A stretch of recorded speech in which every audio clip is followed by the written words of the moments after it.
Video on कर लीजिए आप लोग।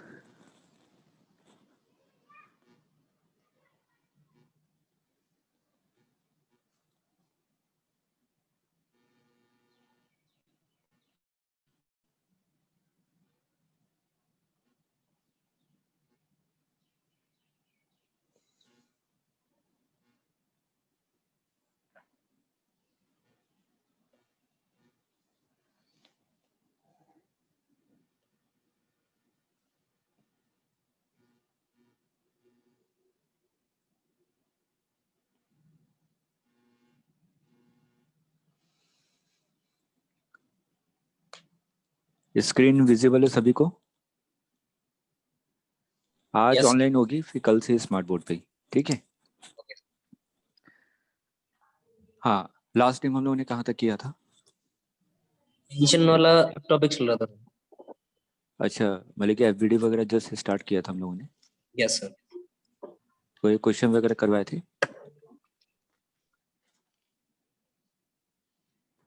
नॉर्मल वाले क्वेश्चन करवा दिए थे मेरे ख्याल से। न्यूटन थर्ड लॉ भी डिस्कस कर दिया था हम लोगों ने। मेरे ख्याल से यही लास्ट टॉपिक था ना, न्यूटन थर्ड लॉ।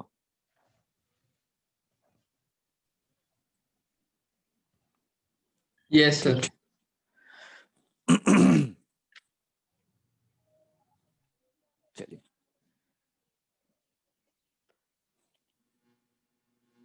एक फटाफट क्वेश्चन कीजिए।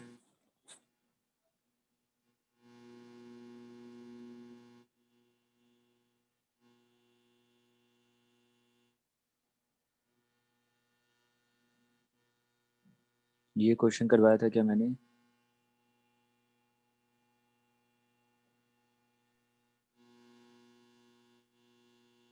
इस टाइप का क्वेश्चन करवाया था कोई? नहीं सर। ठीक है। Find acceleration. बहुत सिंपल क्वेश्चन है, फटाफट एफवीडी ड्रॉ कीजिए। उसके बाद net force is equal to mass into acceleration.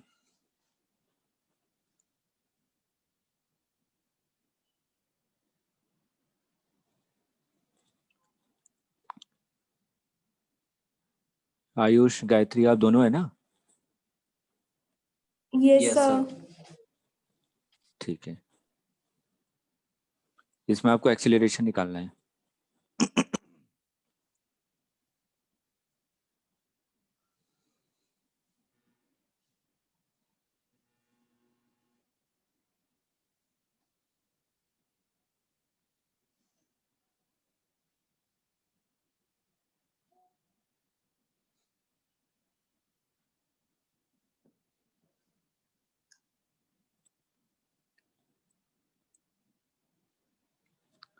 Aryan, video on कर लीजिए।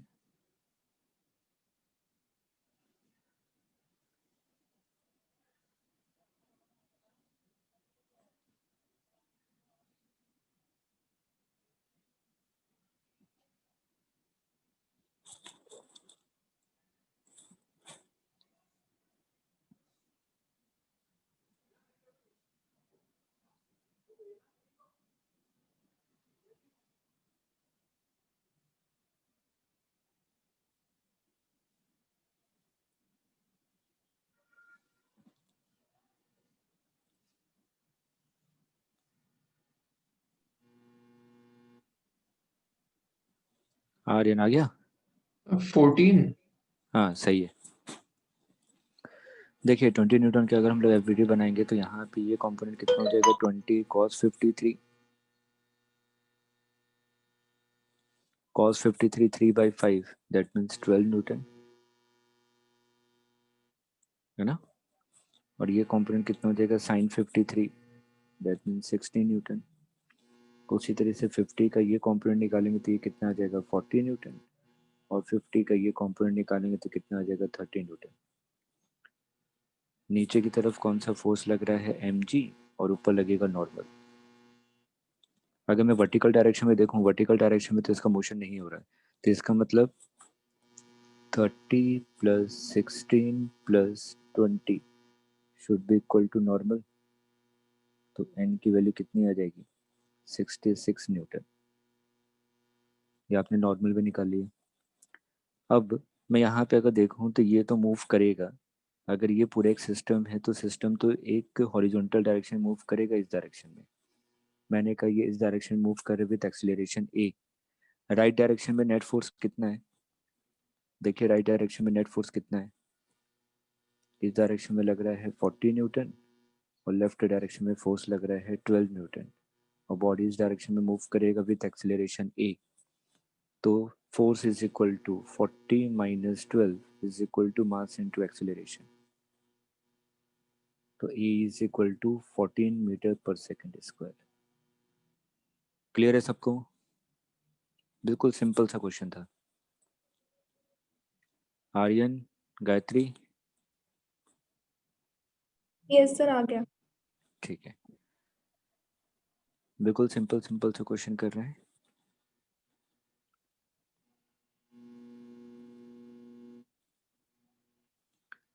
मैंने कहा कि 3 ब्लॉक हैं,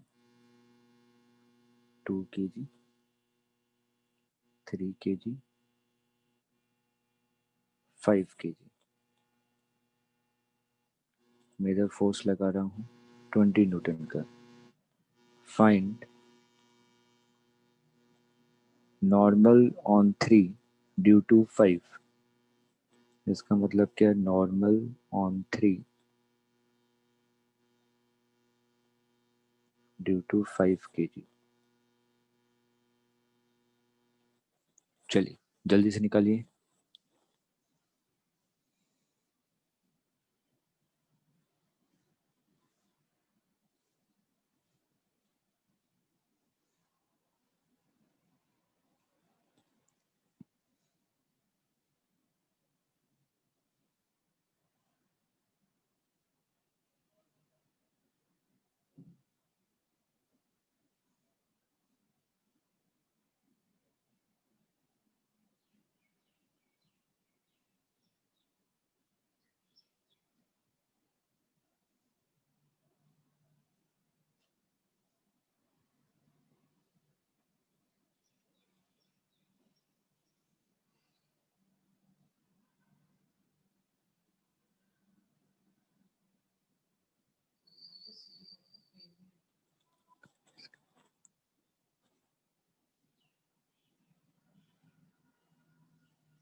आर्यन हुआ? सर 10। हाँ सही है। देखिए बिल्कुल सिंपल सा क्वेश्चन है, कॉमन सेंस लगाइए। अगर मैं 2 kg पे फोर्स लगाऊंगा तो ये तो तीनों एक साथ ही मूव करेंगे ना। सोच के देखिए 3 ब्लॉक रखे हुए हैं और मैं 2 kg पे फोर्स लगाऊं तो तीनों एक साथ ही मूव करेंगे। मैंने कहा कि तीनों एक साथ मूव करें विद एक्सेलरेशन ए। तो ए इज इक्वल टू क्या हो जाएगा? Net force 20 Newton divided by total mass. Total mass कितना है? 10 kg। तो ये कितने से मूव करेंगे? 2 मीटर पर सेकंड स्क्वायर। अब मेरे को एफबीटी ड्रॉ कीजिए। अगर मैंने कहा कि 5 की बात करूं तो 5 पे क्या कर रहा है? 3 इधर की डायरेक्शन में नॉर्मल लगा रहा है, नॉर्मल ऑन 5 ड्यू टू 3। और जो 5 है 3 पे अपोजिट डायरेक्शन में नॉर्मल लगाएगा, नॉर्मल ऑन 3 ड्यू टू 5। तो ये दोनों तो एक्शन रिएक्शन पेयर बनाएंगे ना, न्यूटन थर्ड लॉ।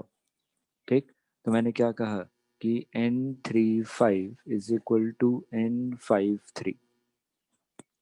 अगर मैं सिर्फ और सिर्फ 5 kg को देखूं, तो अगर मैं सिर्फ 5 kg को देखूंगा तो 5 kg पे तो एक ही फोर्स लग रहा है, वो है क्या?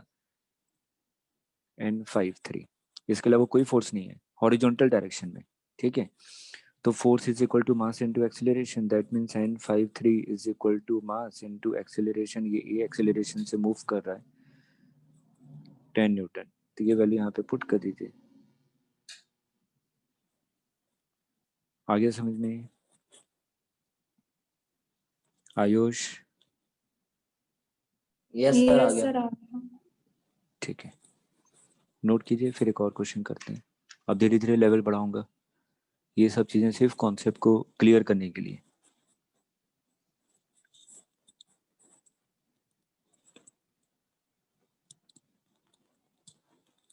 नोट करने के बाद बता जरूर दीजिएगा कि हाँ नोट कर लिया है।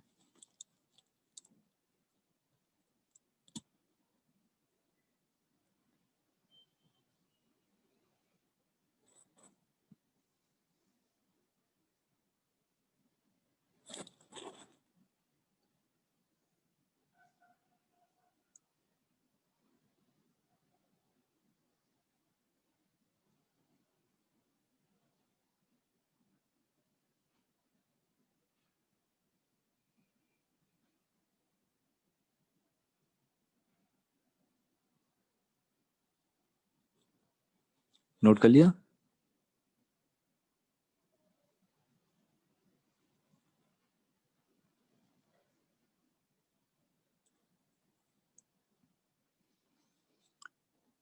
आयुष माइक को अनम्यूट रखिए, बोलेंगे तभी तो पता चलेगा। उनको कैसे पता चलेगा कि नोट किया कि नहीं किया? कर लिया सर। हाँ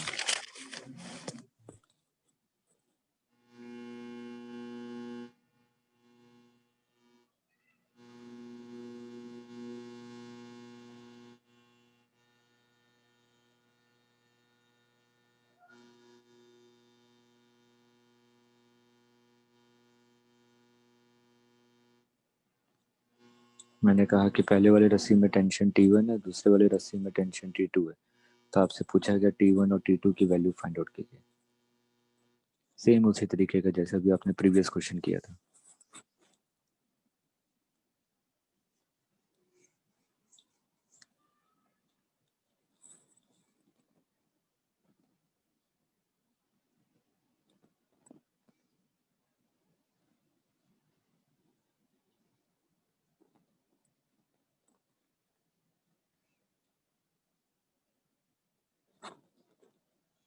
sir T1 equals to 4, T2 equals to 10। सही है। तीनों एक साथ मूव करेंगे। मैंने कहा कि तीनों का कॉमन एक्सेलरेशन a है, तो force is equal to a is equal to net force 20 divided by total mass 10 2 metre per second square. अगर मैं 2 kg का एफबीडी देखूं, 2 kg का एफबीडी पे आइए, 2 kg पे सिर्फ एक ही फोर्स लग रहा है हॉरिजॉन्टल डायरेक्शन में, उसकी वैल्यू क्या है T1। तो T1 is equal to mass into acceleration 4 Newton.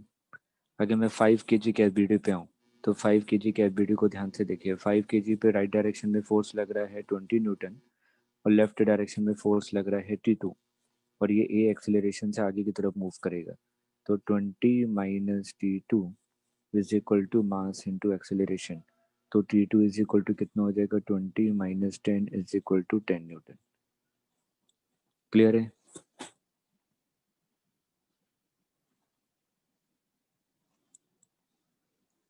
Gayatri clear है? यस सर आ गया मैं। चलिए नेक्स्ट क्वेश्चन।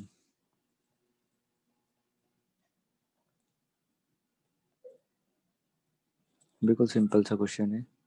मैंने कहा ये थीटा एंगल है और ये मास m है, तो अगर मैं यहाँ पे इसको रिलीज करूँ, मैंने इंक्लाइन प्लेन पे किसी m मास को रखा और रिलीज कर दिया, तो रिलीज करूंगा तो इसका एक्सेलरेशन फाइंड आउट करना है। देखिए इसका वीडियो बनाओ, नीचे की तरफ mg लगेगा, ये थीटा है तो ये भी थीटा होगा, तो ये कंपोनेंट कितना हो जाएगा? mg cos थीटा, और down the incline plane value आ जाएगी mg sin थीटा। मैंने कहा ये नीचे की तरफ मूव कर रहा है विद एक्सेलरेशन a, तो net force is equal to mg sin theta is equal to mass into acceleration. तो यहाँ से आपने कहा कि ये डाउन द इंक्लाइन प्लेन, इसके एक्सेलरेशन की वैल्यू क्या होगी? g sin theta, which is independent of mass. ठीक है, क्योंकि ग्रेविटी के कारण ये नीचे आ रही है, मास पे डिपेंड नहीं करता। ऐसे तो करते हैं फ्री फॉलिंग बॉडी, अगर कोई सी भी बॉडी है, मैं 1 kg लूँ, 2 kg लूँ या 100 kg लूँ, अगर वो मोशन द ग्रेविटी कर रहा है तो उसके एक्सीलरेशन ड्यू टू ग्रेविटी की वैल्यू कितनी होती है? जी। हर एक पे सेम लगता है। ठीक, उसी तरीके से अगर मैं यहाँ पे कहूँ कि इंक्लाइन प्लेन पर अगर कोई भी ऑब्जेक्ट रखा हुआ है, तो वो किस कारण नीचे आ रहा है? वो ग्रेविटी के कारण नीचे आ रहा है। लेकिन ग्रेविटी का कौन सा कॉम्पोनेंट उसको नीचे लेकर आ रहा है? mg sin theta. इसलिए जितनी भी बॉडीज हैं, चाहे वो मास पे कोई सी भी वैल्यू हो, वो नीचे की तरफ डाउन द इंक्लाइन प्लेन कितने एक्सेलरेशन से आएगा? जी साइन थीटा। ठीक है, बिल्कुल सिंपल से कॉन्सेप्ट, ये न्यूमेरिकल नहीं है। एक लॉजिकल क्वेश्चन बहुत साल पहले पूछा गया था। ये पूछा गया कि ये इंक्लाइंड प्लेन है, ये एंगल 37 दिया हुआ है, ये मान लीजिए 1 kg मास है, ये 2 kg मास है, और इस सिस्टम को मैंने रिलीज कर दिया। रिलीज करूंगा तो ये डाउन डायरेक्शन में मूव करेगा। मेरे से पूछा गया find normal on 1 kg due to 2 kg।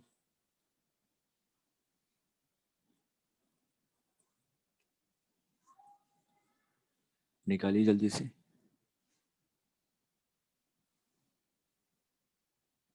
Zero आ रहा। जीरो कैसे? दोनों, अगर हम देखा जाए तो दोनों की एक्सेलरेशन सेम होगा सर। ठीक है। तो अगर रिलेटिवली देखा जाए तो एक, अगर एक ऑब्जेक्ट को रिलेटिव दूसरे से देखा जाए तो वो कंटिन्यूअस मोशन में आएगा। ठीक। तो वो एक दूसरे पे फोर्स नहीं लगाएगा सर। अच्छा, तो इस वाले क्वेश्चन में और इस वाले एग्जांपल में क्या डिफरेंस है? जब 2 kg 3 kg 5 kg, यहाँ पे भी तो तीनों सेम फोर्स के कारण ही मूव कर रहे हैं, मतलब कि तीनों का एक्सीलरेशन तो सेम है ना। यहाँ पे नॉर्मल की वैल्यू जीरो क्यों नहीं आई?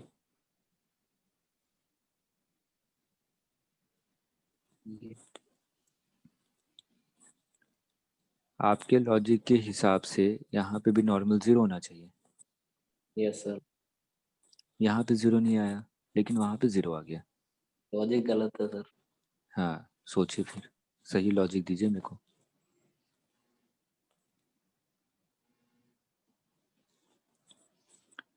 पहले तो मैथमेटिकल करके देख लीजिए। मैथमेटिकल जो लॉजिक दे रहे हैं तो मैथमेटिकली भी प्रूव होना चाहिए ना। मैथमेटिकली एफबीडी ड्रॉ करके देखिए, देखिए आंसर आ जाएगा।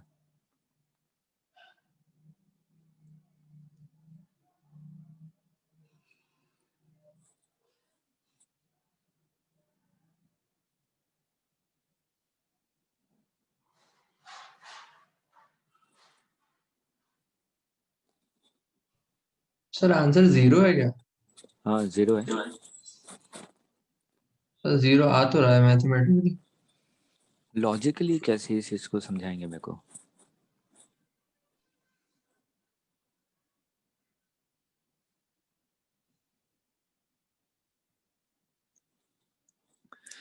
देखिए चलिए, अभी तो आपने देखा कि अगर मैं किसी भी मास को रखूं तो वो कॉमन एक्सेलरेशन से नीचे आता है, उसकी वैल्यू कितनी होती है? G sine theta. ठीक। तो मैंने कहा कि ये दोनों भी क्या है, एक सिस्टम बनेंगे। ये दोनों अगर नीचे आएंगे तो common acceleration G sine theta से नीचे आएंगे।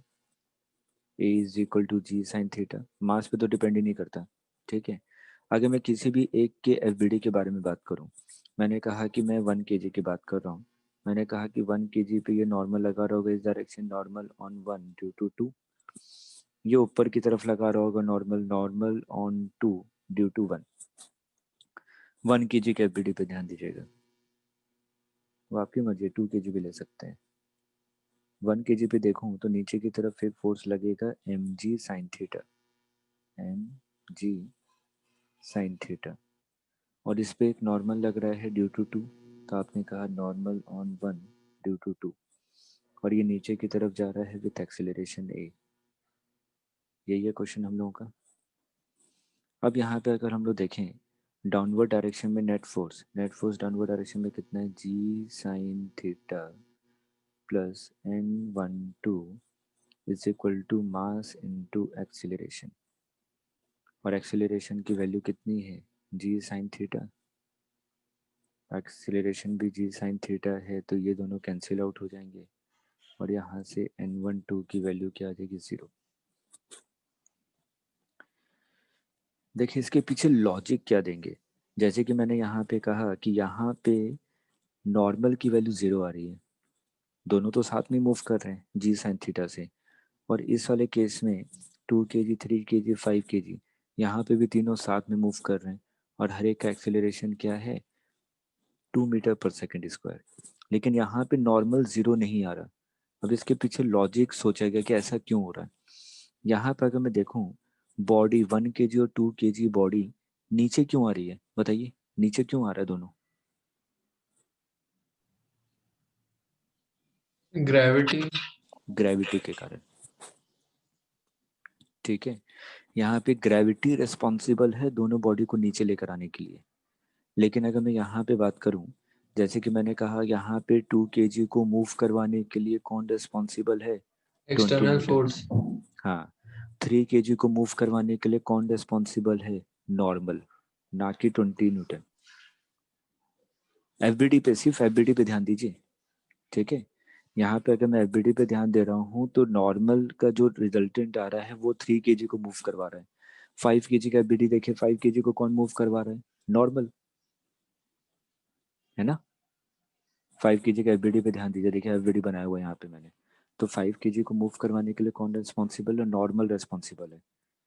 लेकिन यहाँ पे अगर हम लोग देखें 1 kg हो या 2 kg ब्लॉक हो या 10 ब्लॉक रखे हुए हो, सभी ब्लॉक नीचे क्यों आ रहे हैं? ड्यू टू ग्रेविटी के कारण नीचे आ रहे हैं। तो हर एक पे कॉमन फोर्स है जो कि नीचे लेकर आ रहा है हर एक बॉडी को। ठीक, अगर दो बॉडी को कॉमन फोर्सेस नीचे लेकर आ रहे हैं, इसमें देखिए एग्जाम में क्या क्वेश्चन पूछा गया था।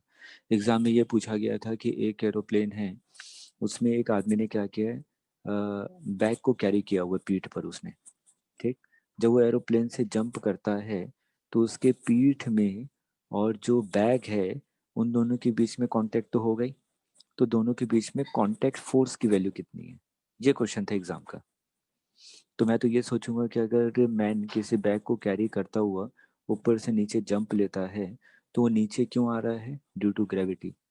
दोनों ऑब्जेक्ट आपके नीचे आ रहे हैं और दोनों पे कॉमन फोर्स है जो कि उसको नीचे लेकर आ रहा है, इसलिए दोनों के बीच में जो रिजल्टेंट नॉर्मल होगा वो कितना होगा? 0 होगा। अब लॉजिकली समझ में आया कि दोनों क्वेश्चन में डिफरेंस क्या था? आयुष क्लियर हुआ? Yes sir. Yes sir. ठीक है, रीजन जरूर लिख लीजिएगा, आगे बड़े क्वेश्चन में ये सब यूज आएंगे।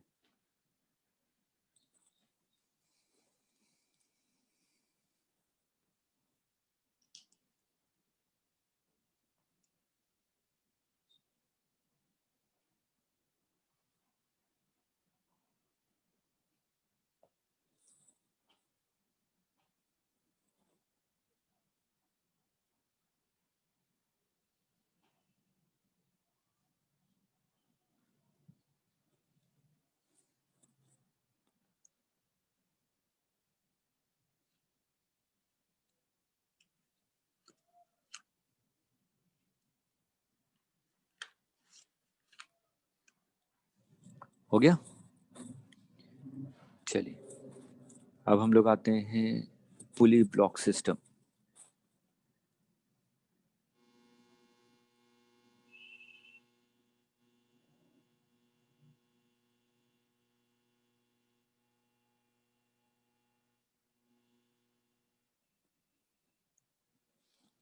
इसमें सबसे पहले पढ़ेंगे एडवर्ड मशीन।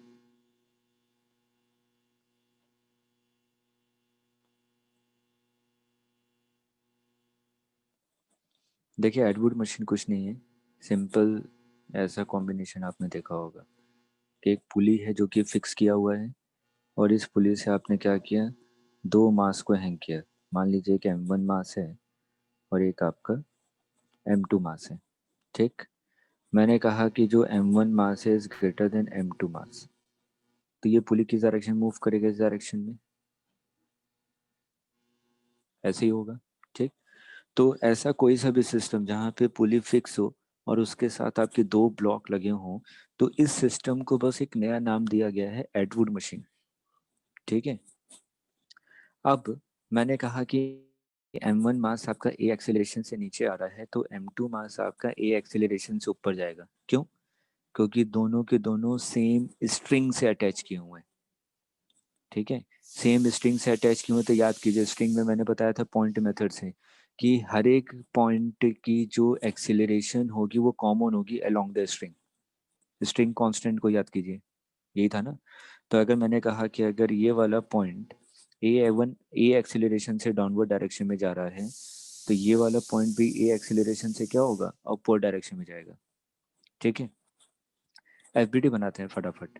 अगर मैं M1 का एफबीडी बनाऊं तो नीचे की तरफ क्या होगा, M1G, और ऊपर की तरफ क्या होगा, T। सेम स्ट्रिंग है, सेम स्ट्रिंग में टेंशन की वैल्यू हर एक पॉइंट पे सेम होती है। मैंने कहा यहाँ पे भी टेंशन T लगेगा, नीचे की तरफ फोर्स कितना लग रहा है, M2G। यहाँ तक एफबीडी क्लियर है दोनों मास का? ठीक है। अब मैं यहाँ पे M1 पे आऊँ। M1 वाला मास क्या है, डाउनवर्ड डायरेक्शन में नीचे आ रहा है। अगर डाउनवर्ड डायरेक्शन में नीचे आएगा तो इसमें क्या लिखेंगे, net force in downward direction M1 minus g, M1G minus T is equal to mass into acceleration. अगर मैं M2 मास को देखूं तो ऊपर की तरफ मूव कर रहा है, तो T minus M2G is equal to mass into acceleration.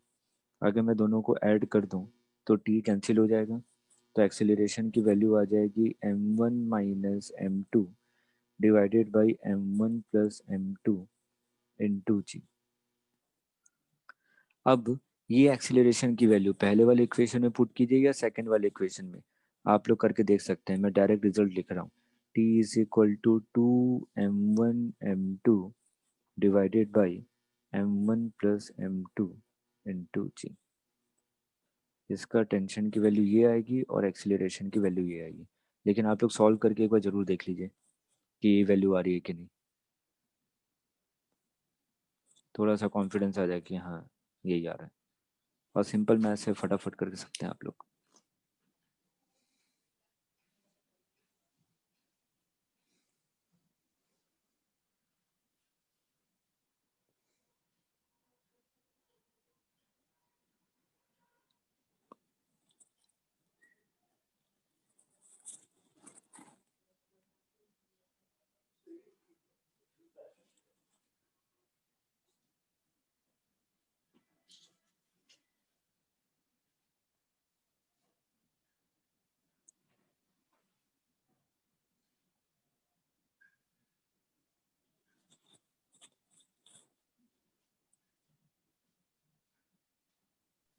आ गया सर।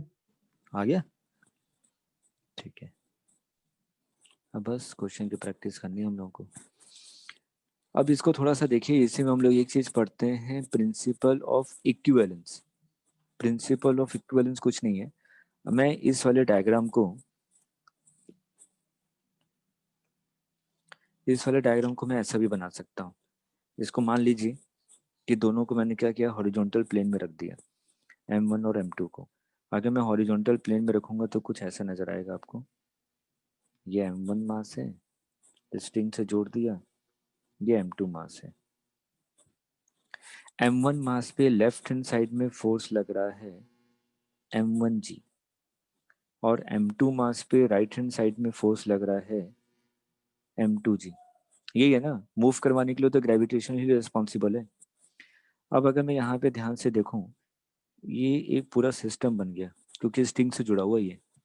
अगर ये पूरा सिस्टम बन गया तो ये तो कॉमन एक्सेलरेशन से मूव कर रहा होगा। मैंने कहा कि A एक्सेलरेशन से मूव कर रहा है। Acceleration is equal to net force. Net force कितना है, लेफ्ट डायरेक्शन में मूव कर रहे, तो नेट फोर्स लेफ्ट डायरेक्शन में कितना है, M1G minus M2G divided by total mass. आ गया, ठीक। और किसी भी एक का एफबीडी, मैंने कहा कि अगर मैं इसका एफबीडी बनाता हूँ तो इसका एफबीडी लिखूंगा तो क्या लिखूंगा, M1G minus T is equal to mass into acceleration. Acceleration की वैल्यू पुट करेंगे, देखिए वही चीज वापस आ जाएगी। इसको बस, इस मेथड को एक हम लोग नया नाम दे देते हैं और कहते हैं इसको प्रिंसिपल ऑफ इक्विवेलेंस।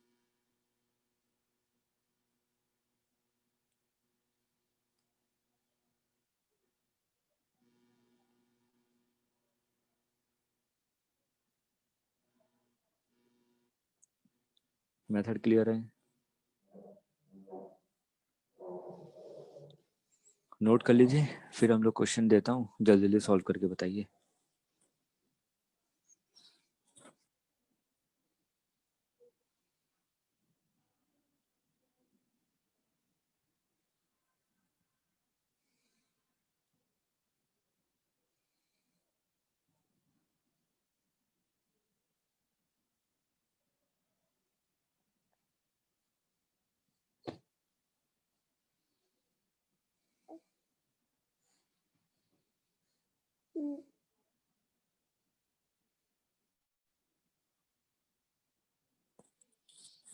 हो गया नोट? Yes sir. चलिए पहला क्वेश्चन कीजिए।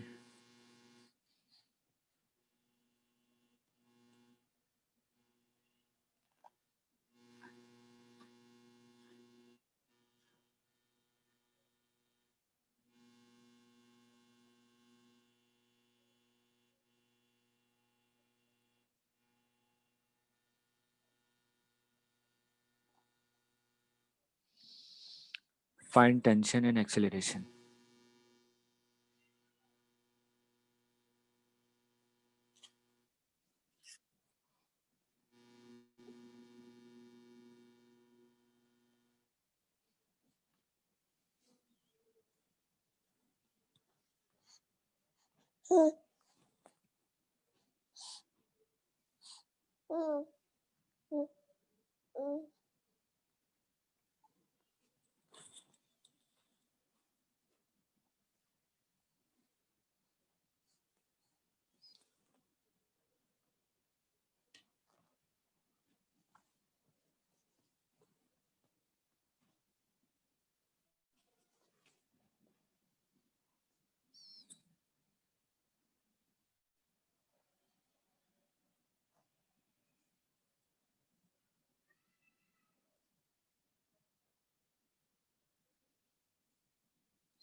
आर्यन हो गया?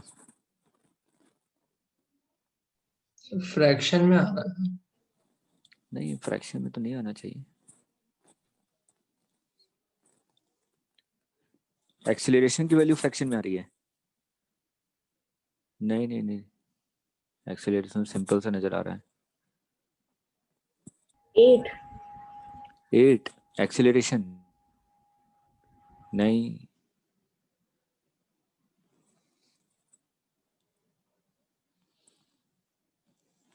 आयुष, गायत्री, कितना आ रहा है आप लोगों का? 2/5 आ रहा है। अरे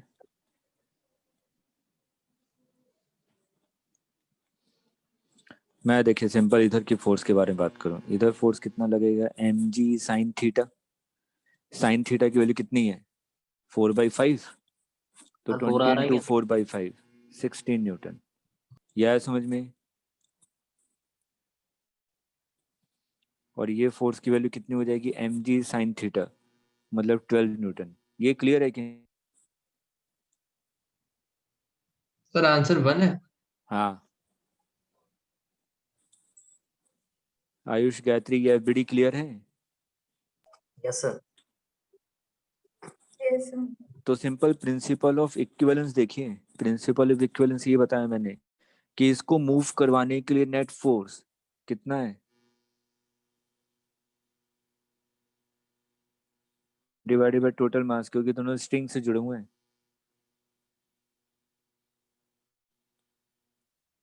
आ गया? Yes sir. अब ये इधर की तरफ मूव कर रहा होगा ए एक्सेलरेशन से, टेंशन टी कहा। तो अगर इसका एबीडी बनाऊं तो इसका एबीडी क्या लिखूंगा? 16 minus T is equal to mass into acceleration. तो यहाँ से टी इज इक्वल टू कितना आ जाएगा? 16 minus 2 is equal to 14 newton. देखिए बिल्कुल 2 लाइन का सॉल्यूशन था। क्लियर है? प्रिंसिपल इक्विवेलेंस ने क्या किया? क्वेश्चन को इजी किया, नंबर ऑफ स्टेप्स को कम कर दिया। नहीं तो हम लोग क्या करते, एक का एबीडी बनाते, फिर दूसरे का एबीडी बनाते, फिर दोनों इक्वेशन को सॉल्व करते, एक्सेलरेशन निकालते, फिर टेंशन निकालते। जनरल मेथड तो यही है, लेकिन प्रिंसिपल ऑफ इक्विवेलेंस से, प्रिंसिपल ऑफ इक्विवेलेंस में देखिए क्वेश्चन इजी हो गया आपका। क्लियर है सभी को? ठीक है,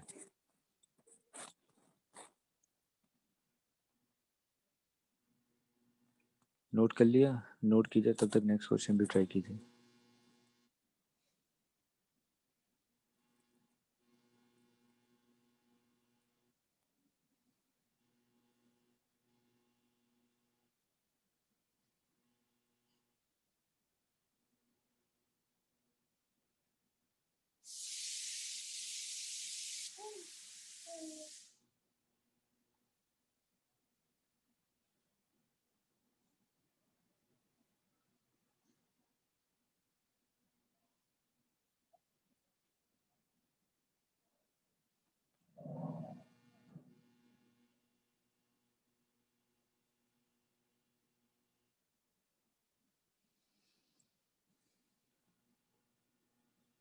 Find tension and acceleration.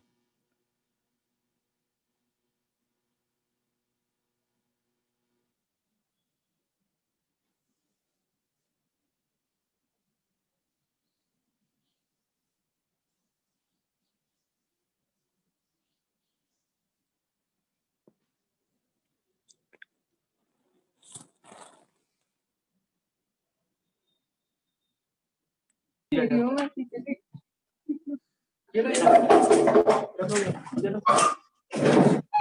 क्या भाई अभी लॉगिन हो गए फ्रेंड हो गए लेट हो गए आपकी मदद थोड़ी सी लेट हो गई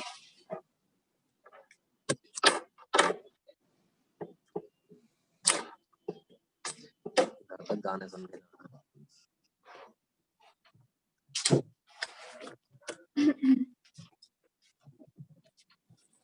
सॉल्व कीजिए, जल्दी से सॉल्व कीजिए भैया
अब देखिए, इस टाइप के क्वेश्चन में हमेशा सबसे पहले लास्ट टाइम पे आप लोगों को बताया था क्या, पुली कांस्टेंट, दोनों ब्लॉक का एक्सेलरेशन अलग अलग होगा,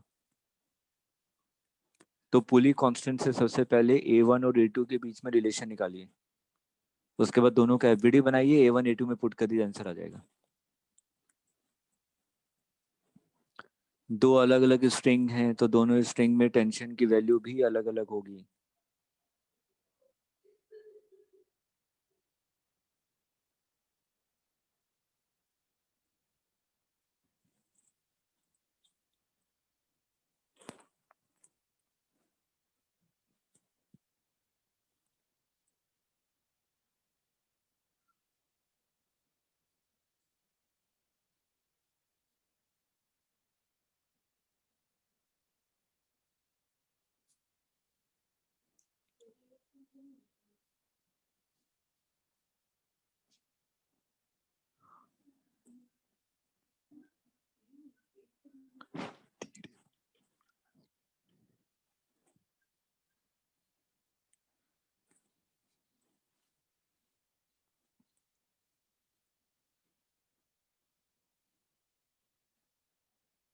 आर्यन आया?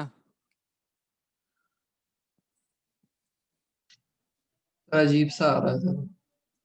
हाँ, थोड़ा अजीब सा ही आएगा। तो एक्सेलरेशन आ रहा है 38G/44। 38G/44। अच्छा, इसका आंसर तो नहीं है, मेरे को सॉल्व करके देखना पड़ेगा, लेकिन अजीब सा ही आएगा कुछ।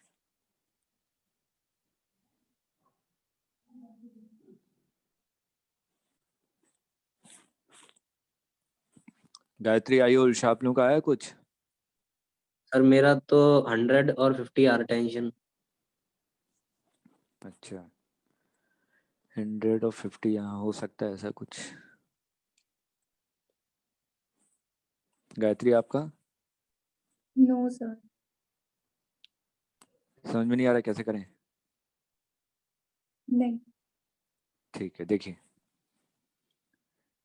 यहाँ पे 2 kg, अगर मैं 2 kg को देखूं तो 2 kg तो नीचे की तरफ ही मूव करेगा ना। मैंने मान लिया कि नीचे की तरफ A1 एक्सेलरेशन से मूव कर रहा है। अब मैं यहाँ पे 20 kg को देखूं तो मैंने 20 kg कहा कि नीचे की तरफ मूव कर रहा है विथ एक्सेलरेशन A2। ठीक है, सबसे पहले तुरंत अभी ऐसा कहीं पे भी कोई सा भी सिस्टम नजर आए तो जितने भी मास हैं हर एक का एक्सेलरेशन आप अलग अलग मान लीजिए, अगर अलग अलग स्ट्रिंग से जुड़े हुए हैं तो। ठीक है, अब यहाँ पे आपने एक्सेलरेशन मान लिया तो पॉइंट मेथड लगा दीजिए। मैं यहाँ पे अगर देखूं, एक पॉइंट ये है, एक पॉइंट ये है, एक पॉइंट ये है, एक पॉइंट ये है, 1 2 3 4। सबसे पहले मैं इसके बारे में बात करूं। ठीक, अब सबसे पहले ये बताइए, जैसे कि ये वाला पॉइंट है 4 5 6 7। ठीक है, 4 5 6 7 इस वाले में लिखिएगा, acceleration of pulley will be equal to acceleration of A plus acceleration of B divided by 2, जो जनरल फॉर्मूला था। क्या यहाँ पे मैं लगा सकता हूँ ये फॉर्मूला?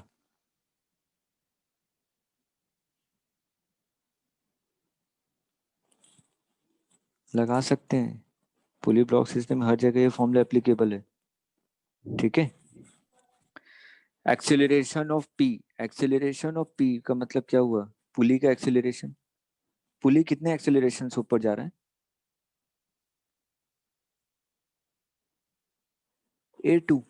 देखिए 4 वाला अगर नीचे जा रहा है A2 एक्सेलरेशन से, और ये एक ही स्ट्रिंग से जुड़े हुए हैं, तो 1 वाला कितने एक्सेलरेशन से ऊपर जा रहा होगा? A2 ना, एक ही स्ट्रिंग है, सिंगल स्ट्रिंग है, तो ये जा रहा होगा A2 एक्सेलरेशन से ऊपर। तो इसका मतलब A2 is equal to A, ये तो फिक्स किया हुआ है ना, 0। AB, AB किस डायरेक्शन में जा रहा है? नीचे की तरफ, डिवाइडेड बाई 2। तो देखिए A1 इज इक्वल टू आ गया -2A2। क्लियर है? कहीं पे डाउट है? आयुष क्लियर है सर। Yes sir. क्लियर है, ठीक है। अब देखिए ऐसे क्वेश्चन में सबसे आसान तरीका होता है करने का कि जो आपने कांस्टेंट रिलेशन निकाला है, तो हम लोग दूसरे इक्वेशन बनाएं और A1 A2 की वैल्यू इस रिलेशन में पुट कर दें। इक्वेशन इजी वे में सॉल्व होता है। जैसे कि अगर मैं 2 kg का एफबीडी देखूं, इस वाली पुली की देखिए, इस वाली पुली के लिए मैं एफबीडी बना रहा हूँ। ये पुली है, इधर टेंशन टी होगा, इधर भी टेंशन टी होगा, तो ऊपर कितना होना चाहिए टेंशन? 2T ना। ये तो क्लियर है ना, पुली आपकी मासलेस है, तो जितना नीचे फोर्स होगा उतना ही फोर्स आपका क्या होगा? ऊपर की तरफ। ठीक, तो डाउनवर्ड डायरेक्शन में फोर्स कितना है? T प्लस टी, तो ऊपर फोर्स कितना होना चाहिए? 2T। एक चीज सोच कर बताइएगा, मैं यहाँ पे ये जो मैंने एफवीडी बनाया है पुली का, क्या ये करेक्ट है या इसमें कुछ चेंजेस आएंगे?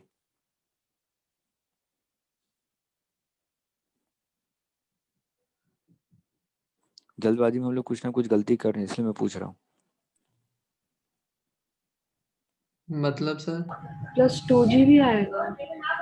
नहीं, जैसे कि ये जो आपने लिखा, ये मैंने लिखा कि इस वाले पुली में नीचे की तरफ टेंशन T और T लग रहा है, यहाँ तो नहीं करेक्ट सर। है। सर सर एक क्योंकि फोर्स भी आएगा ऊपर की वहाँ तरफ। पे ऊपर क्या आएगा? फोर्स आएगा सर एक, फोर्स आएगा, क्यों? क्योंकि सर पुली का भी कुछ एक्सेलरेशन है ना सर, यहाँ पे तो नेट फोर्स 0 हो जाएगा। हाँ ठीक है, तो अगर ये पुली रेस्ट पे होती, ठीक है, अगर ये वाली पुली रेस्ट पे होती तो नीचे वाला फोर्स ऊपर वाले फोर्स के इक्वल होता। पुली रेस्ट पे नहीं है, क्योंकि देखिए एक्सेलरेशन है पुली का, मूव कर रहा है पुली ये ऊपर नीचे। ठीक, तो इसलिए ऐसे क्वेश्चन में सबसे आसान तरीका, हम लोग बार बार ये थोड़ी ना देखें पुली मूव कर रहा है नहीं कर रहा है, क्योंकि कॉम्प्लिकेटेड, अगर 8-10 पुली बना दिए तो निकालने के बाद ही पता चलेगा कि पुली मूव कर रहा है कि नहीं कर रहा है। ठीक है, एक्सेलरेशन 0 आएगा तब मैं कहूंगा कि net force is equal to 0 है। तो अगर इस टाइप के क्वेश्चन जहाँ पे 2 पुली 4 पुली या 6 पुली हो और अलग अलग स्ट्रिंग लगे हों, तो हम लोग क्या करेंगे, हमेशा हर एक स्ट्रिंग के लिए अलग अलग टेंशन मान लेंगे। जितने स्ट्रिंग उतने टेंशन। यहाँ पे कितनी स्ट्रिंग है? 2। तो मैंने क्या कहा कि 2 टेंशन लग रहे हैं यहाँ पे। मैंने यहाँ पे मान लिया इधर T1 टेंशन लग रहा है इस वाले स्ट्रिंग में, और ऊपर टेंशन कितना लग रहा है? T2। अब मैं एफबीडी सही बना सकता हूँ। अब मैं एफबीडी को क्या करूंगा, ये एफबीडी गलत है, रीजन जरूर लिख लीजिएगा कि क्यों गलत है, क्योंकि पुली मूव कर रहा है। यहाँ पे तो नेट फोर्स आपने 0 कर दिया। अब मैं क्या बनाऊंगा, ऊपर की तरफ फोर्स T2, नीचे की तरफ फोर्स T1। तो यहाँ पे T2 इज इक्वल टू क्या है, 2T1 है। क्यों, ये अभी भी गड़बड़ है इसमें?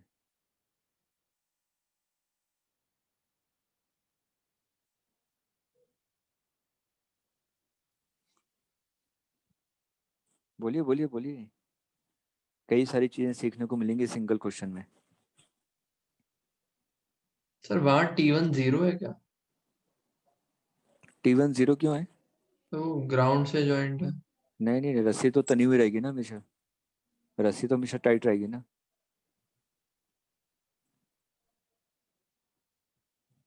ये आपका करेक्ट है। क्यों करेक्ट है? इसलिए करेक्ट है क्योंकि पुली कैसी है, मासलेस है। पुली का मास नहीं दिया मैंने यहाँ पे। अगर मैंने क्वेश्चन में पुली का मास नहीं दिया हुआ है तो net force is equal to mass into acceleration. तो नेट फोर्स ऊपर की तरफ कितना है, T2 माइनस 2T1, यही है ना ऊपर की तरफ नेट फोर्स। सिर्फ पुली का देखिए, ऊपर की तरफ नेट फोर्स कितना है, T2 minus 2T1 is equal to mass into acceleration. Mass of pulley क्या है, 0 है, इसलिए T2 इज इक्वल टू क्या है, 2T1 है। अब क्लियर है?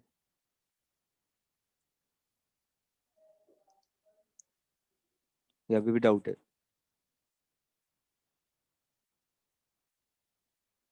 बोलना पड़ेगा।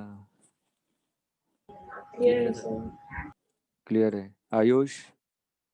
Yes sir. Yes, sir.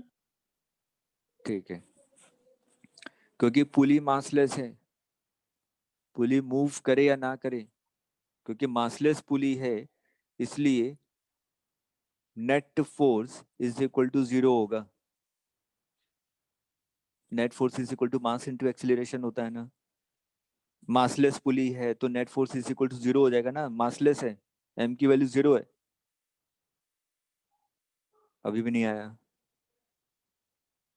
ठीक है, तो हम लोग क्या, जब तक क्वेश्चन में मेंशन नहीं किया हुआ कि पुली का कोई मास है, हम लोग हमेशा एज्यूम करेंगे कि मासलेस पुली है। और यही रोटेशन में देखिएगा, रोटेशन में कुछ क्वेश्चन याद आ रहे होंगे आपको, तो वहां पे रोटेशन में पुली का मोमेंट ऑफ इनर्शिया दिया रहता है और रेडियस वगैरह दिया रहता है। ठीक है, इसलिए दिया रहता है कि वहां पे हम लोग मासलेस मान के नहीं चलते हैं पुली को।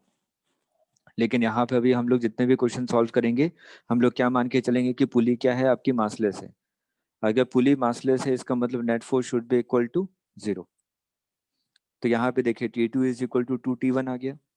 अब एफबीडी ड्रॉ कीजिए, 2 kg का एफबीडी, 2 kg का अगर मैं एफबीडी ड्रॉ करूंगा तो 2 kg का एफबीडी पे देखिए नीचे की तरफ फोर्स कितना है, mg minus T1 is equal to mass into acceleration. अगर मैं यहाँ पे 20 kg का एफबीडी देखूं तो ऊपर की तरफ फोर्स कितना है, नीचे की तरफ फोर्स कितना है, 20g minus T2 is equal to mass into acceleration. कितने इक्वेशन बन गए, एक इक्वेशन ये है, एक इक्वेशन ये है, एक ये है, और एक ये है। 4 इक्वेशन है। अननोन कितने हैं, 4, T1 T2 A1 A2। 4 equation 4 unknown, solve कर सकते हैं?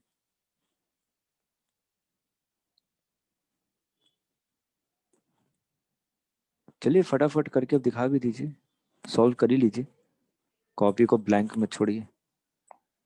4 इक्वेशन 4 अननोन।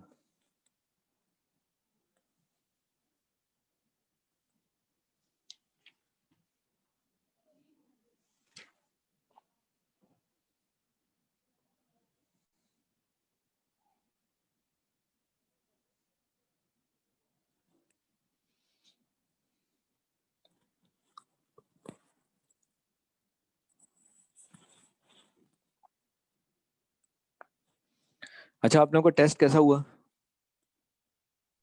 सही हुआ था सर। सही था? Yes sir. मतलब कि बहुत टिपिकल भी नहीं था, ना ही बहुत इजी था, एवरेज क्वेश्चन थे। Yes sir. हाँ, तो मेंस में बहुत टिपिकल नहीं आते हैं, एवरेज होता है। उसमें से 2-4 क्वेश्चन होंगे जो थोड़े से लॉजिकली या थोड़ा सा हम लोग कहेंगे ठीक है हाँ टिपिकल बेस्ड है।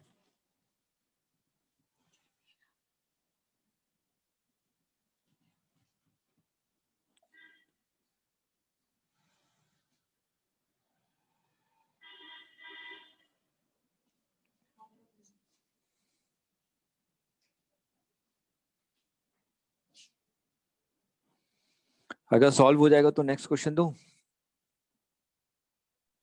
कम से कम इक्वेशन ही डेवलप कीजिए, इक्वेशन फिर सॉल्व करते रहिएगा, रिवीजन भी हो जाएगा आपका क्लास के बाद। आयुष गायत्री समझ में आया? Yes sir. Yes sir.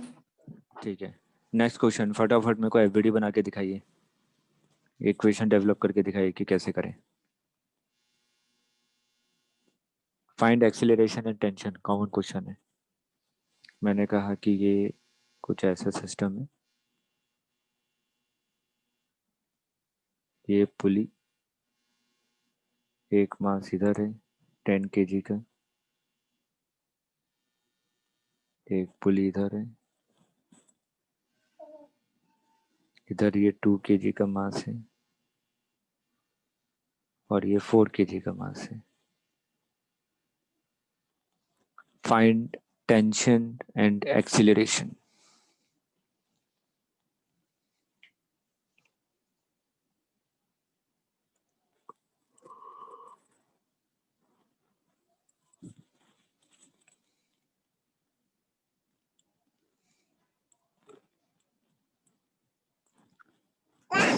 सबसे पहले कांस्टेंट से एक्सेलरेशन का रिलेशन निकालिए, उसके बाद एफबीडी बना के टेंशन निकालिए।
देखिए इस क्वेश्चन में मैंने कह दिया कि ये A1 एक्सेलरेशन है, इसका एक्सेलरेशन A2 है, इसका एक्सेलरेशन A3 है, तो ये भी ऊपर जा रहा होगा A3 से। यहाँ तक क्लियर है? Yes Yes, sir. सर। ठीक है, अब पॉइंट मेथड लगा दीजिए। अगर मैं पॉइंट मेथड लगाऊंगा यहाँ पे 1 2 3 4, तो 1 वाला कहाँ जा रहा है? नीचे की तरफ, मतलब कि ये क्या कर रहा है? लेंथ को इंक्रीज कर रहा है, तो मैंने क्या लिखा? A1। 2 वाला कहाँ जा रहा है? ऊपर की तरफ, ये भी लेंथ को इंक्रीज कर रहा है, प्लस A3। 3 वाला भी ऊपर जा रहा है, प्लस A3। 4 वाला नीचे आ रहा है, ये भी लेंथ को इंक्रीज कर रहा है, plus A2 is equal to 0। ये पहली इक्वेशन बन गई कांस्टेंट से। उसके बाद मैं 10 kg वाले पे आऊँ, तो 10 kg वाले पे आके मैं देखूँ 10 kg पे नेट फोर्स नीचे की तरफ कितना है? 10G माइनस यहाँ पे टेंशन T1 मान लीजिए, और यहाँ पे टेंशन T2। ठीक है, तो मैं यहाँ पे बात करूंगा 10G minus T1 is equal to mass into acceleration, ये दूसरी इक्वेशन। उसके बाद 2 kg पे आइए। 2 kg पे देखो ये नीचे की तरफ मूव कर रहा है, तो 2G minus T2 is equal to mass into acceleration. अब 4 kg पे आ जाइए। 4 kg पे नीचे की तरफ फोर्स है 4G minus T2 is equal to mass into acceleration. अब उसके बाद T1 और T2 में क्या रिलेशन है? अगर से पुली वाले का देखेंगे तो T1 इज इक्वल टू क्या है? 2T2। ये इक्वेशन बनेगी ना।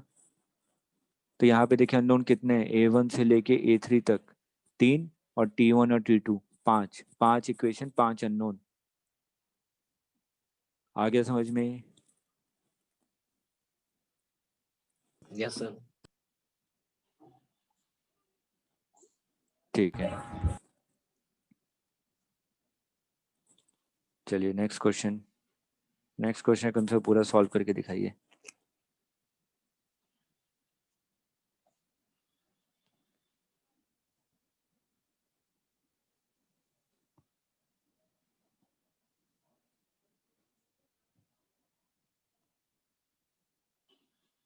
एक बार रुके, थोड़ा सा पेन चार्ज कर लूँ।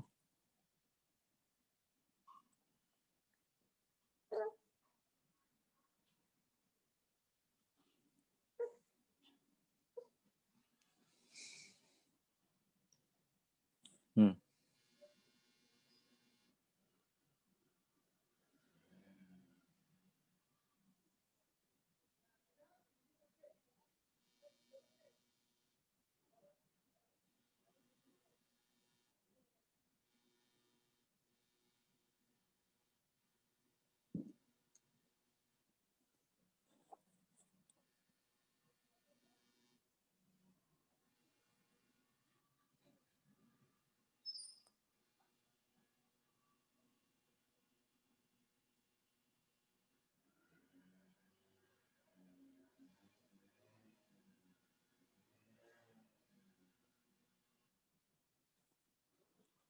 Find acceleration and tension.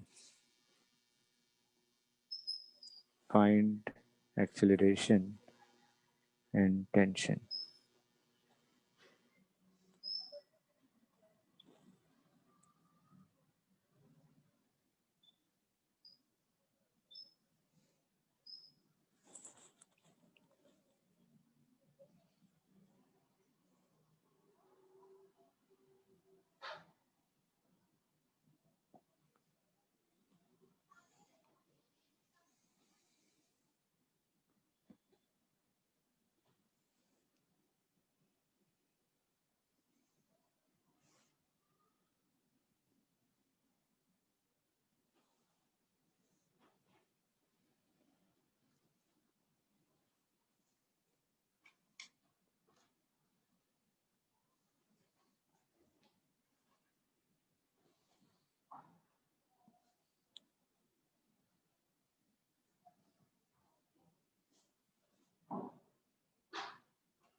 तो टेंशन थीटा के टर्म्स में आ रही है, हाँ थीटा के टर्म में आएगा। तो 20g plus 10g sine theta upon 3। कुछ ऐसे ही आएगा।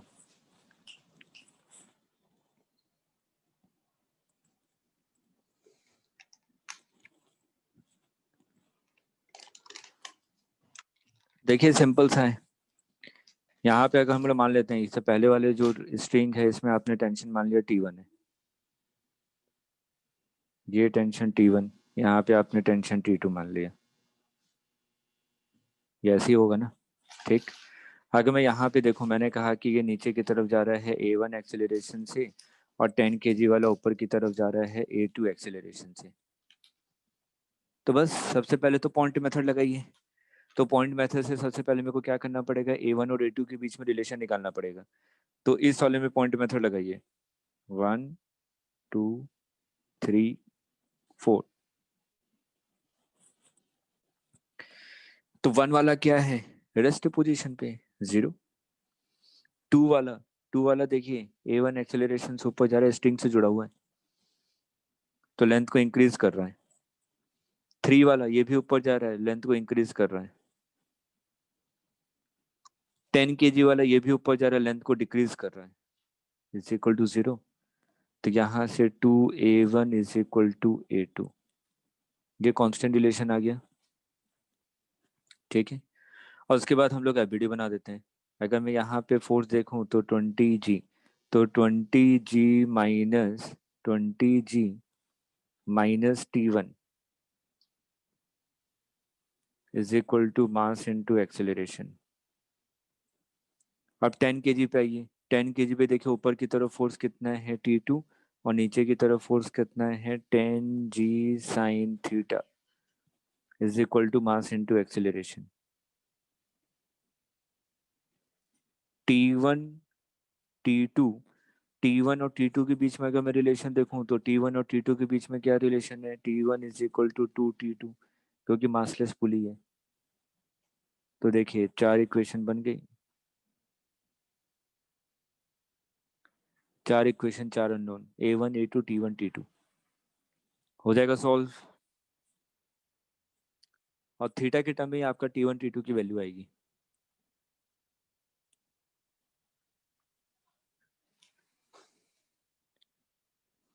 क्लियर यहाँ तक? Yes sir. ठीक है, गायत्री यस सर, आ गया। चलिए नेक्स्ट क्वेश्चन पे आते हैं। मैंने कहा कि कुछ ऐसा सिस्टम है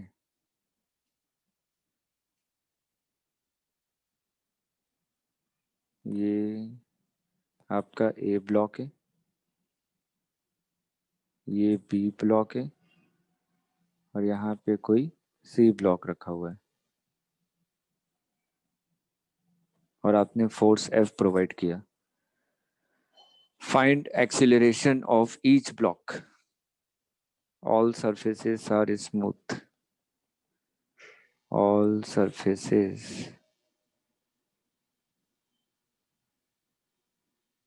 आर स्मूथ, फाइंड एक्सीलरेशन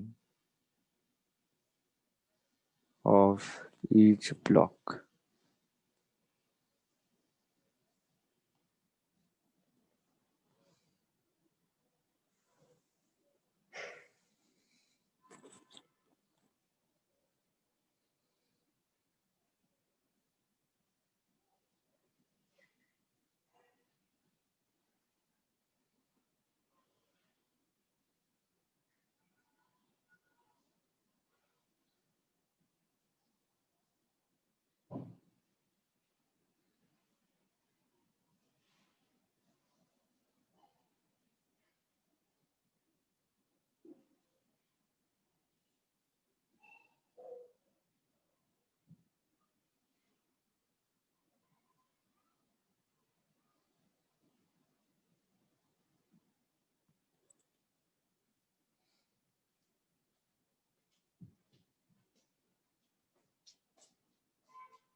ये सिंपल सा क्वेश्चन है। Sir F upon M A plus M B.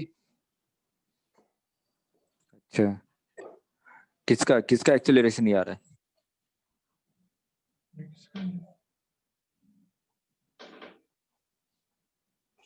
कौन कौन से ब्लॉक का एक्सेलरेशन आपने बताया?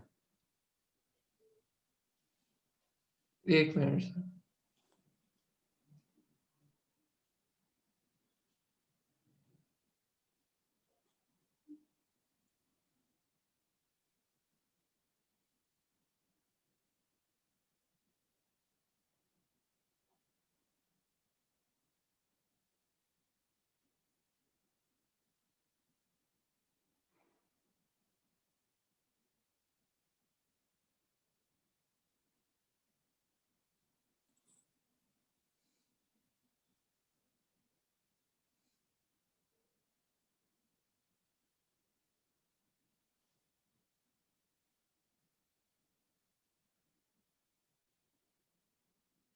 तो तीनों का एक्सेलरेशन अलग अलग आएगा? ये आप बताएंगे, मैं नहीं।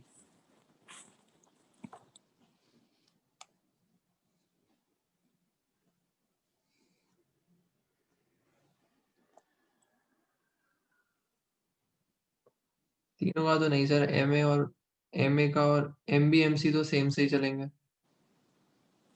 MBMC सेम से चलेंगे? अच्छा, कैसे?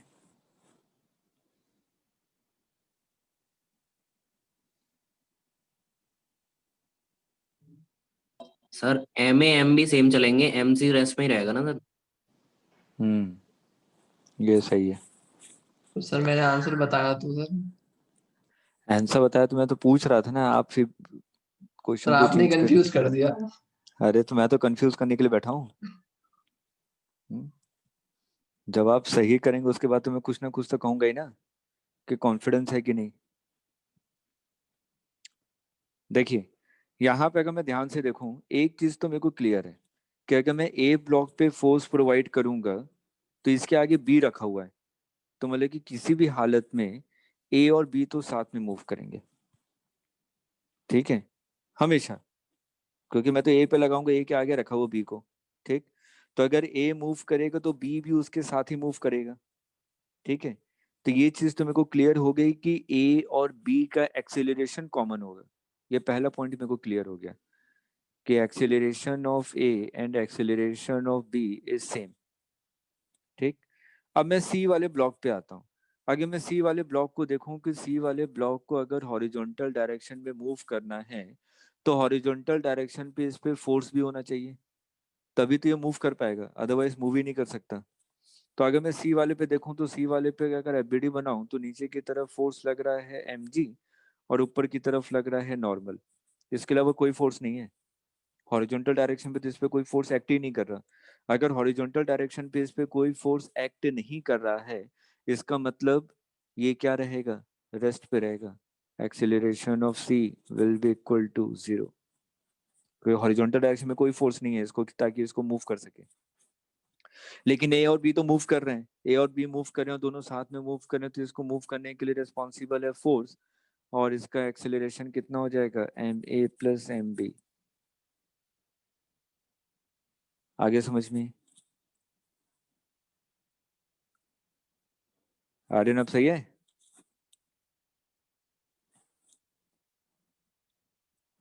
Ayush yes sir. क्लियर है? रीजन जरूर मेंशन कीजिएगा, क्योंकि अब अगला क्वेश्चन दे रहा हूँ, आप करके दिखाएंगे।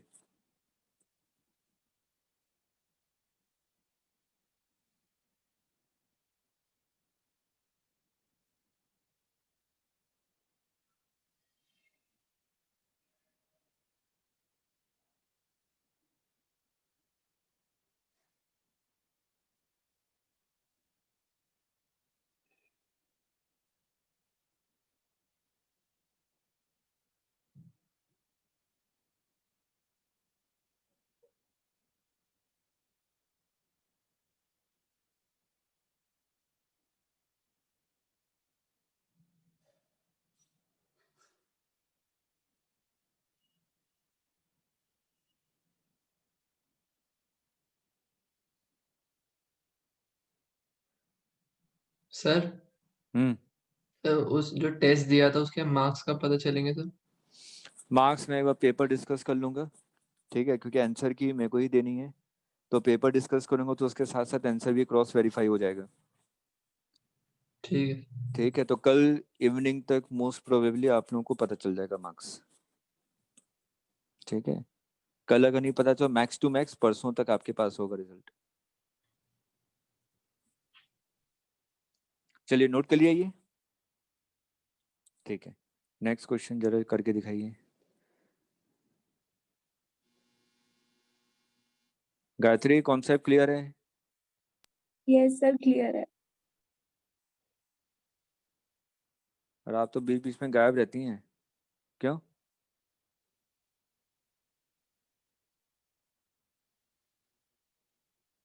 बोलिए, यस सर। बीच बीच में गायब कहाँ हो जाती हैं? सर यहीं पर हूँ। अभी ना, इससे लास्ट वीक में। अच्छा। सर तबीयत खराब हो गई थी मेरी। इम्यून सिस्टम बहुत वीक है, महीने में 4 दिन आपकी तबीयत ही खराब रहती है।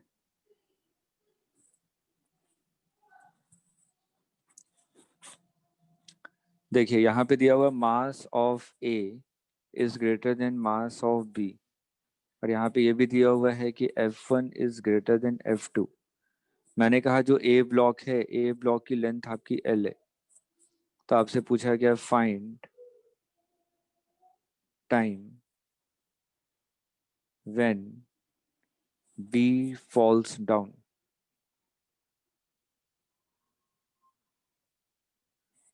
अच्छा, इसे पिछले वाले क्वेश्चन में देखिए, यहाँ पे सी ब्लॉक को मूव करने के लिए मेरे पास कोई फोर्स नहीं है। अगर सी ब्लॉक को मूव करने के लिए कोई फोर्स नहीं है तो ए और बी तो आगे निकल जाएंगे ना, मतलब कि सी तो कुछ देर के बाद नीचे फॉल कर जाएगा प्रीवियस क्वेश्चन में, है ना। तो उसी तरीके से यहाँ पे हमें क्या करना है कि हमने क्वेश्चन को थोड़ा सा चेंज कर दिया, जो एग्जाम में आया तो थोड़ा अलग था। मैंने यहाँ पे दोनों पे फोर्स लगा दिया, तो आपको बस यहाँ पे ये पता लगाना है कि कितने टाइम के बाद जो बी वाला ब्लॉक है वो क्या करेगा, नीचे फॉल कर जाएगा। सिंपल क्वेश्चन है, कॉमन सेंस यूज करेंगे तो आसानी से हो जाएगा सॉल्व।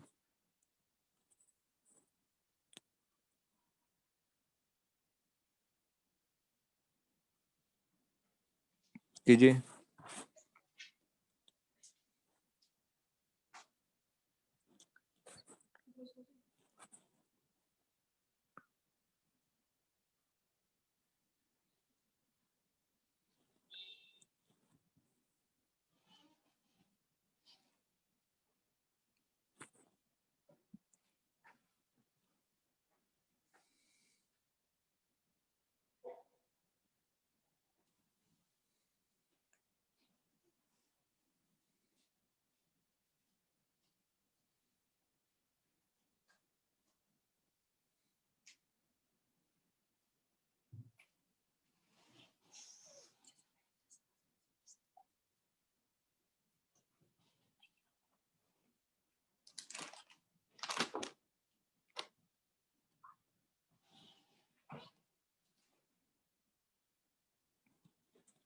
हो गया।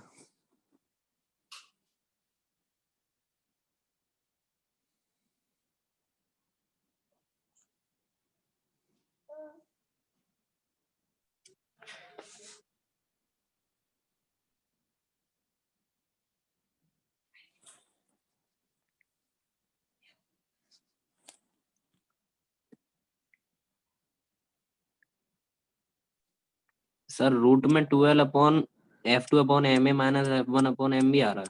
हाँ सही है। देखिए सिंपल सा क्वेश्चन है, अगर मैं यहाँ पे बात करूँ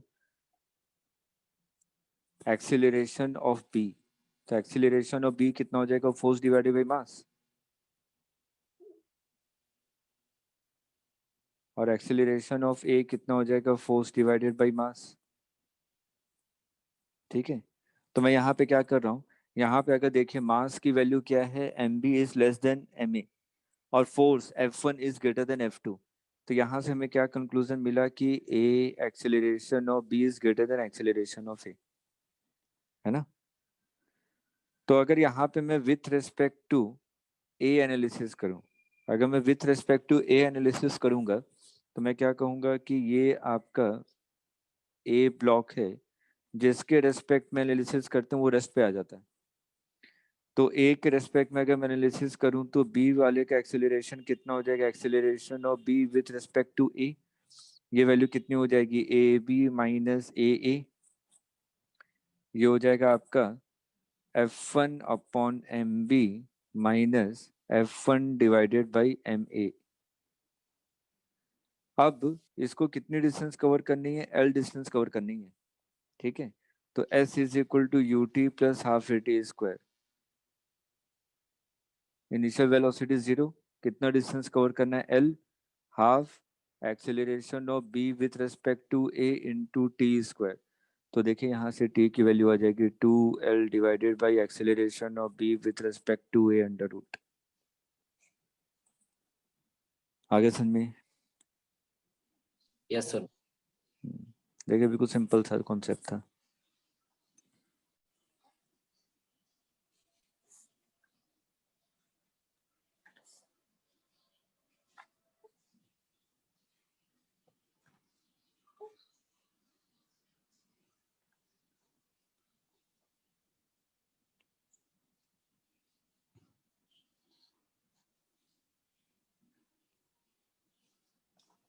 चलिए लास्ट क्वेश्चन, ये मैं सॉल्व नहीं करूंगा, आप लोग जल्दी से सॉल्व करके बताइए, और ज़्यादा टाइम नहीं, एक मिनट का क्वेश्चन है, इससे ज़्यादा टाइम लेंगे तो मतलब कि प्रैक्टिस अच्छे से नहीं हो रही है। गायत्री नोट कर लिया? यस सर, कर लिया।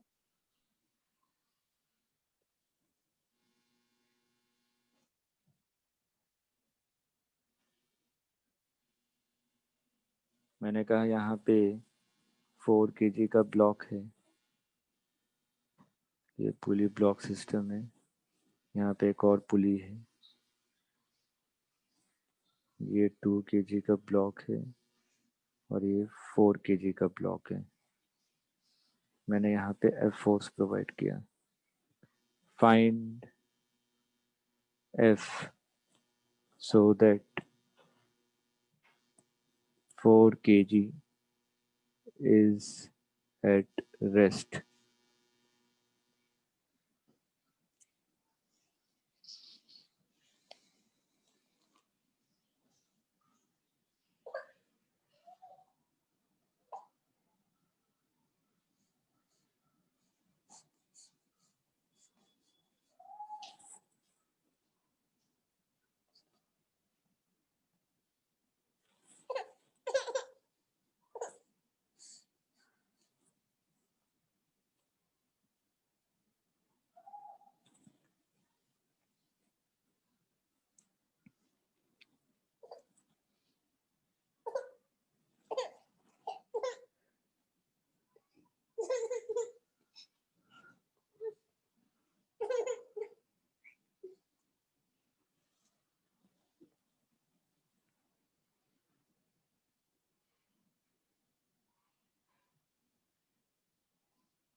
Sixteen G/3।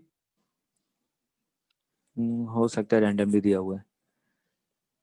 अब देखिए यहाँ पे मैं कह रहा हूँ 4 kg का रेस्ट पे है, अगर 4 kg रेस्ट पे होगा इसका मतलब ये वाली पुली को भी रेस्ट पे होना पड़ेगा, स्ट्रिंग से जुड़ा हुआ, देखिए ये वाली पुली रेस्ट पे होगी ना। अगर ये वाली पुली रेस्ट पे है इसका मतलब ये देखिए, इसको अगर मैं ध्यान से देखूं तो ये एडवुड मशीन बन गया। अगर पुली रेस्ट पे उसके साथ अगर 2 मास हैंग किए हुए तो उसको हम लोग एडवुड मशीन कहते हैं, ठीक। तो ये वाली पुली रेस्ट पे आ जाएगी, इसका मतलब ये एडवुड मशीन बन गया। तो मैंने कहा कि यहाँ पे टेंशन टी है, अगर यहाँ पे टेंशन टी है तो टी की वैल्यू कितनी हो जाएगी, 2m1m2 divided by m1 plus m2 into G. तो ये हो जाएगा 8/3 इंटू जी, ये टी की वैल्यू आ गई। ये टी हो जाएगा तो ऊपर की तरफ टेंशन कितना आ जाएगा, 2t। ये 2t होगा तो ये भी कितना होगा, 2t। अगर इस वाले 4 kg को रेस्ट पे रहना है इसका मतलब फोर्स की वैल्यू क्या होनी चाहिए, 2t के इक्वल, इसका मतलब 16g/3 न्यूटन। क्लियर है आयुष? यस सर आ गया, G/3 आ रहा है। 16 G/3। G/3 एक्सेलरेशन आ रहा है। अच्छा ठीक है। एक्सीलरेशन कैसे आएगा? अच्छा नीचे वाले के निकालें क्या एक्सीलरेशन? Yes sir. हाँ ठीक है। चलिए यहाँ तक क्लियर है सभी को? तो कल हम लोग इसके आगे फिर स्टार्ट करेंगे और रोप मैन प्रॉब्लम, उसके बाद वेग मशीन, फिर स्प्रिंग फोर्स। स्प्रिंग फोर्स तो कल, हाँ कल स्प्रिंग फोर्स खत्म हो जाएगा, उसके बाद फिर हम लोग आ जाएंगे सूडो फोर्स, फिर फ्रिक्शन। ठीक है, मतलब कि इस वीक में आपका खत्म हो जाएगा। मोस्ट प्रोबेबली आपका फ्राइडे को शायद मैं सर्कुलर स्टार्ट कर दूं, शायद। ठीक है, लेकिन उससे पहले यहाँ तक तो एनएलएम तो कंप्लीट हो जाएगा आपका फ्राइडे तक। ठीक है, चलिए इस ओके। सैटरडे में कोई टेस्ट होगा क्या? नहीं, ये सैटरडे को नहीं, नेक्स्ट सैटरडे को टेस्ट होगा। इस वीक कम से कम कुछ आगे बढ़ तो जाए। एक चैप्टर का टेस्ट लेने से क्या फायदा, एक सर्कुलर भी पढ़ लें तो दो पार्ट को एक साथ मिक्स करके हम लोग दे देंगे क्वेश्चन। ठीक है, चलिए ओके, बाय बाय।